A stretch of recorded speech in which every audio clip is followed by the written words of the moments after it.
شروع اللہ کا نام لے کر جو بڑا مہربان نہایت رحم والا ہے۔ اے پیغمبر صلی اللہ علیہ وآلہ وسلم، اپنے پروردگار عالی شان کے نام کی تسبیح کرو، جس نے انسان کو بنایا، پھر اس کے اعضاء کو درست کیا، اور جس نے اس کا اندازہ ٹھہرایا، پھر اس کو رستہ بتایا، اور جس نے چارہ اگایا، پھر اس کو سیاہ رنگ کا کوڑا کر دیا۔ اے نبی صلی اللہ علیہ وآلہ وسلم، ہم تمہیں پڑھا دیں گے، پھر تم فراموش نہ کرو گے، مگر جو اللہ چاہے۔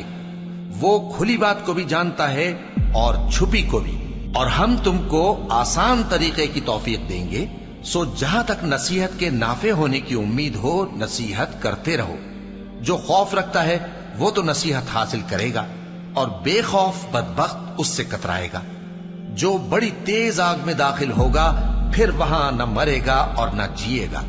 بے شک وہ مراد کو پہنچ گیا جو پاک ہوا، اور اپنے پروردگار کا نام لیتا رہا اور نماز پڑھتا رہا۔ بات یہ ہے کہ تم لوگ تو دنیا کی زندگی کو ترجیح دیتے ہو، حالانکہ آخرت بہت بہتر اور ہمیشہ باقی رہنے والی ہے۔ یہی بات پہلے صحیفوں میں بھی درج ہے، یعنی ابراہیم اور موسیٰ کے صحیفوں میں۔ اللہ اکبر، اللہ